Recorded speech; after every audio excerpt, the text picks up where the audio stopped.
तो 15-16 दिन चाहे 1 महीना बीत गया आपका मैथ का क्लास लिए हुए, तो अब मैथ का क्लास आपका फिर से रेगुलरली स्टार्ट होगा मेरे द्वारा, ठीक ना। तो हमने आपको पढ़ा दिया था डिफरेंशिएशन, हिंदी में कहते हैं उसको अवकलन,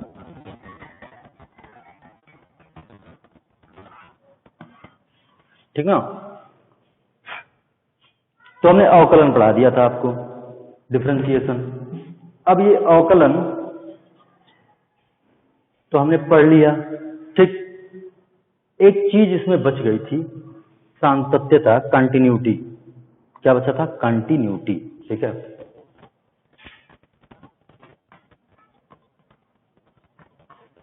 सातत्यता,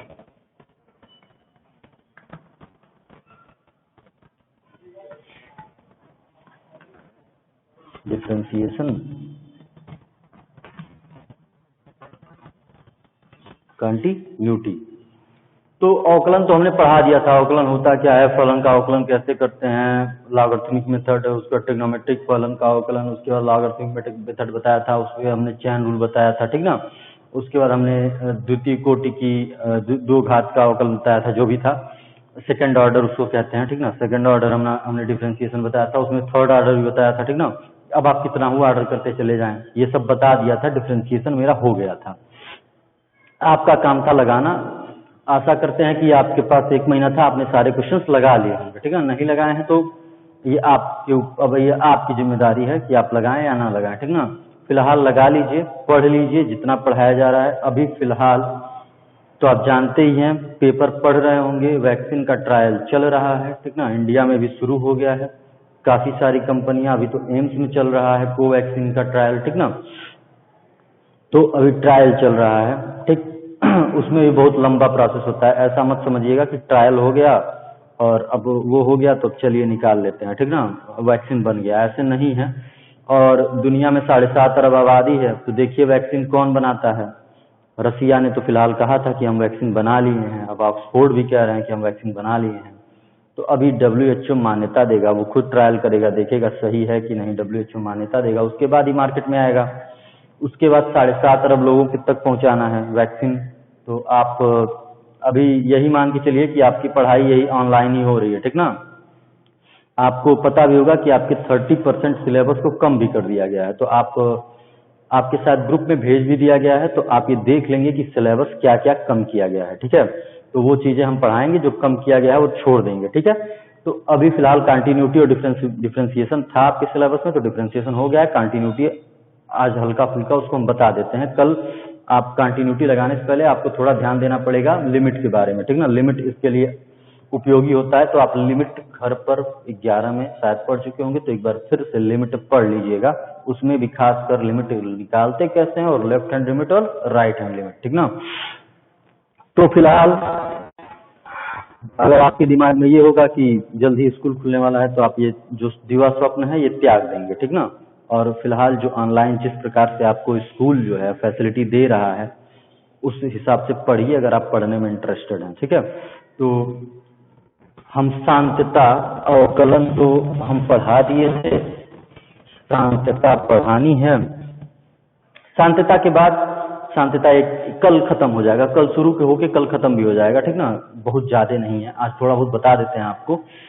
साम्यता कल खत्म हो जाएगा, तो उसके अगले दिन से, ठीक ना, हम स्टार्ट करेंगे समाकलन, ठीक। समाकलन खत्म करने के बाद वो पूरा समाकलन जो है कि आपका निश्चित समाकलन के अनुप्रयोग, तो उसके बाद फिर लास्ट में कहीं पढ़ा जाएगा अवकलन के अनुप्रयोग, ठीक। वो मैं पढ़ाने में बहुत इंटरेस्टेड नहीं रहता हूं, लेकिन मैं पढ़ा दूंगा, ठीक, अवकलन के अनुप्रयोग। तो फिलहाल साम्यता पढ़ते हैं कि क्या होता है। तो थोड़ा साम्यता आप ग्राफ से समझिए, ठीक, क्योंकि आप जब कभी तैयारी करने जाएंगे तो ग्राफ आपके हर एक चीज, जैसे जब आप आर्ट्स पढ़ते हैं, जब तैयारी करते हैं ISPCS की, तो उसमें कहा जाता है कि अगर आपको मैपिंग आती है, मैपिंग से पूरा इतिहास, पूरा भूगोल बताया जाता है। ऐसे ही अगर आपको ग्राफ बनाना आता है, ठीक ना, मैथ में, तो आपका डिफरेंशिएशन, कंटिन्यूटी, डिफरेंशियबिलिटी, ये सब पता चलता है, ठीक ना। ग्राफ बना के ये पता चलता है कि कहाँ कंटिन्यूअस है, कहाँ डिसकंटिन्यूअस है, सब कुछ, ठीक ना। तो ग्राफ, हम आज ग्राफ मेथड से ही समझा रहे हैं कि कंटिन्यूटी होती क्या है। थोड़ा कंटिन्यूअस हिंदी, अगर इसकी हिंदी देखी जाए तो लगातार, कंटिन्यूअस की हिंदी होती है लगातार। कुछ नहीं है, मैं आपसे पूछूंगा तो आप बता देंगे।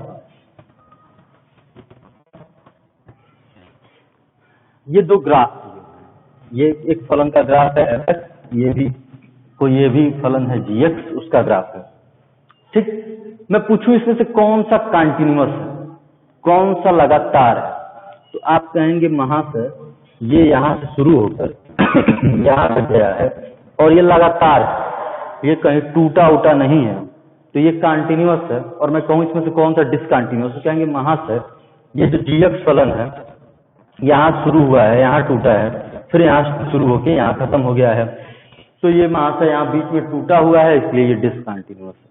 यही होता है कंटिन्यूटी, यही पता करना होता है कंटिन्यूटी में, ठीक है। तो ये कंटिन्यूअस फंक्शन कहलाएगा और ये डिसकंटिन्यूअस फंक्शन कहलाएगा। इसी को चेक, अब आपको एक फलन दे देगा, पूछेगा बताइए ये फलन कंटिन्यूअस है कि डिसकंटिन्यूअस है, तो उसका तरीका भी हमें पता है। तो कंटिन्यूटी होती क्या है? कंटिन्यूटी का मतलब कि फलन जो है एकदम कंटिन्यूअस है, लगातार उसका ग्राफ बना है या फिर नहीं।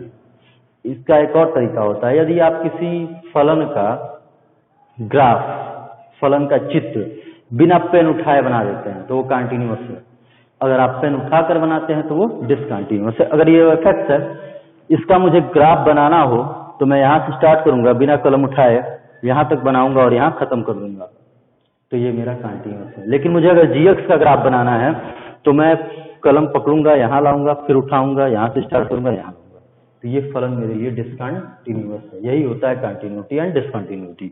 अब थोड़ा हम मैथ के हिसाब से बात कर लेते हैं, क्या और तरीका हो सकता है समझने का।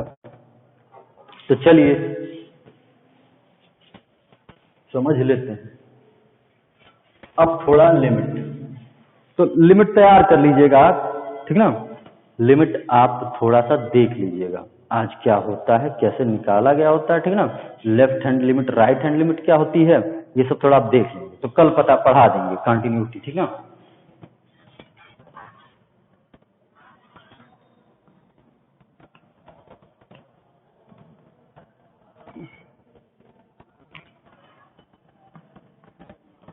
ये मेरा एक फलन है fx, ठीक, ये फलन है fx, ये e⁻x का वैसे होता है, छोड़िए हमसे नहीं मतलब है, हम फिलहाल यहाँ बात करें कि ये एक फलन है fx।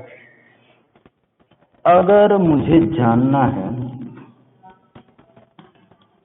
आप तो इतना जानते हो कि x कोऑर्डिनेट है, ये y कोऑर्डिनेट है, ठीक ना, ये y एक्सिस है पर ये x एक्सिस है। x पर हमने एक पॉइंट ले लिया a, ये पॉइंट क्या है a।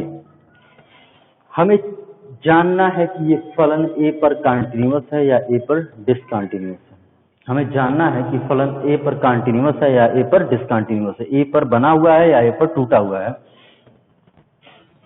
लिमिट में आपने एक चीज पढ़ा होगा h, क्या होता है, मच स्मॉल पॉजिटिव नंबर, बहुत छोटा पॉजिटिव नंबर होता है h। तो अगर आप a में h जोड़ें और a में से h घटाएं, मतलब बहुत जरा सा आगे जाएं और बहुत जरा सा पीछे आए, मतलब नगण्य। और मान लीजिए x बराबर a पर फलन का मान है लेट c, x बराबर a पर फलन का क्या मान है c, तो जरा सा आगे जाने पर या जरा सा पीछे आने पर फलन के मान में कोई परिवर्तन नहीं हो रहा है, c ही है, ठीक ना। तो ये फलन है कंटिन्यूअस, मतलब समझ रहे हैं। अगर मैं बात करूं कि 2 किलोमीटर में 1 मिलीमीटर जोड़िए, तो मैं कहूंगा कि 2 ही किलोमीटर होगा, क्या 1 मिलीमीटर जोड़ के मैं क्या करूंगा, ठीक ना। चाहे 100 किलोमीटर में 1 मिलीमीटर जोड़िए, मैं कहूँ 100 किलोमीटर आप चल लिए और 1 मिलीमीटर और चलिए, तो आप क्या करेंगे, वहीं खड़े रहेंगे, 1 मिलीमीटर कहाँ चलेंगे, इतना तो होगा, ठीक ना। या 1 मिलीमीटर पीछे हटिए तो भी आप कहाँ पीछे हटेंगे, वहीं पर खड़े रहेंगे। ठीक कंटिन्यूटी में यही समझिए कि ये x बराबर a है, ठीक ना। आप h आगे जाएं या h पीछे आएं, अगर फलन के मान में परिवर्तन नहीं होता है तो ये फलन कैसा है? कंटिन्यूअस। अर्थात अगर लेफ्ट हैंड लिमिट मतलब थोड़ा सा पीछे आ गया, राइट हैंड लिमिट थोड़ा सा आगे चले गए, अगर फलन के उस बिंदु पर जहां पर कंटिन्यूटी निकालनी है अगर वो बराबर है तो हमारा फलन कैसा है? कंटिन्यूअस है। कहीं किसी बिंदु पर अगर आपको चेक करना है कि फलन कंटिन्यूअस है या डिसकंटिन्यूअस है तो उसकी लेफ्ट हैंड लिमिट निकालिए, राइट हैंड लिमिट निकालिए और उस बिंदु पर फलन का मान निकालिए। तीनों बराबर है तो फलन कंटिन्यूअस है, तीनों बराबर नहीं है तो फलन डिसकंटिन्यूअस है। कैसे? ये समझ लेते हैं। डिसकंटिन्यूअस रहता तो क्या होता? ये कंटिन्यूअस है, ये लिख लेंगे, ठीक ना। Left hand limit, right hand limit और फलन की वैल्यू उस पॉइंट पे बराबर होनी है चाहिए, तो ये कंटिन्यूअस है, बस और कुछ नहीं, ठीक। और ये मैं बना भी नहीं पाऊंगा h वाला, क्योंकि h एक बहुत छोटा स्मॉल नंबर होता है, वो बराबर ही आएगा c के, ठीक ना।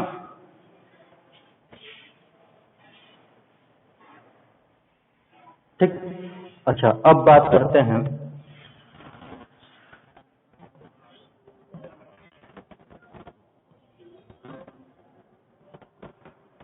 चलिए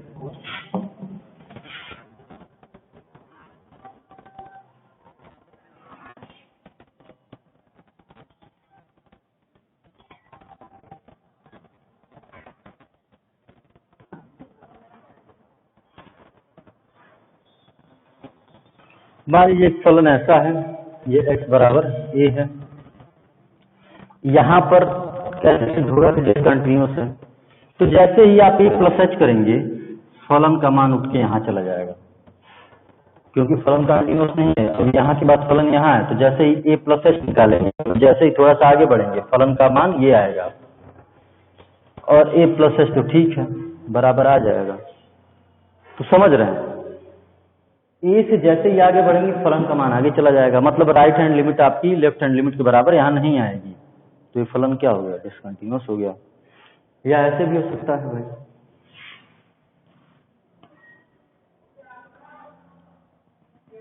ये x बराबर a है, a प्लस h निकालेंगे तो ठीक है वो आएगा, क्योंकि a प्लस h यहीं पर होगा, लेकिन a माइनस h निकालेंगे, जरा सा पीछे हटेंगे तो फलन का मान ये आने लगेगा, तो ये भी क्या हो गया? डिसकंटिन्यूअस हो गया। तो कंटिन्यूटी चेक करने का एक सीधा तरीका, जिस पॉइंट पे कंटिन्यूटी चेक करनी है वहां left hand limit, right hand limit और फलन की वैल्यू निकाल लेंगे, बराबर है तो हमारा फलन कंटिन्यूअस है, ठीक ना। तो कल इसके आगे थोड़ा क्वेश्चन लगा के समझाएंगे, ठीक है, थोड़ा और बताएंगे, तो कल खत्म हो जाएगा हमारा चैप्टर कंटिन्यूटी। कंटिन्यूटी का मतलब समझ में आया? कंटिन्यूटी का मतलब जो भी हमारा फंक्शन है, जो भी हमारा फलन दिया हुआ है, उसका ग्राफ, उसका अगर मेंटेन करते हैं ग्राफ, तो क्या उसका ग्राफ कंटिन्यूअस है, लगातार है या टूटा फूटा है, वही चेक करते हैं हम कंटिन्यूटी में, ठीक ना। या एक और तरीका, अगर आप किसी फलन का ग्राफ बिना पेन उठाए बना देते हैं तो वो कंटिन्यूअस है अथवा डिसकंटिन्यूअस है। लेकिन अब हर फलन का ग्राफ तो आप बना नहीं पाएंगे, आपको ग्राफ बनाना पढ़ाया नहीं जाता है, ठीक है। आपको तो बस बता दिया जाता है ये भाई टू द पावर एक्स है, ये टू द पावर एक्स है, देख लो इसका ग्राफ ऐसा होता है, लेकिन आपको बताया तो जाता नहीं है ग्राफ किसका कैसे बनता है। तो कोई बात नहीं, हमारे पास फार्मूला है, हम फार्मूले से निकालेंगे कि फंक्शन कंटिन्यूअस है या डिसकंटिन्यूअस है। तो फार्मूला ये था जो हमने लिखा था, ठीक, बात खत्म। आगे आपको और बताया जाएगा, कल कंटिन्यूटी खत्म हो जाएगी, इसके बाद हम स्टार्ट करेंगे इंटीग्रेशन, समाकलन, ठीक ना। बहुत आसान सा चैप्टर वो भी है, खत्म हो जाएगा जल्दी। क्वेश्चन लगाते रहिए, मैथ में यूपी बोर्ड चाहे एनसीईआरटी के मैथ में कहीं ऐसा नहीं है कि आपको एक्स्ट्रा दिमाग लगाना है, ठीक ना। फार्मूला जानते हैं, लिख लीजिए और उस पर क्वेश्चन बेस्ड है, लगा लीजिए। एक दो क्वेश्चंस नहीं आते हैं आप पूछ लीजिए, ठीक ना। चाहे आप कमेंट बॉक्स में पूछ सकते हैं या फिर आप जो भी ग्रुप है उसमें पूछ सकते हैं, जैसे भी आपका आप पूछ सकते हैं, पूछिए, ठीक ना। पढ़िए, फिलहाल तो अभी ऐसे ही पढ़ाई चलेगी, तो ठीक है। तो आज के लिए इतना ही, धन्यवाद।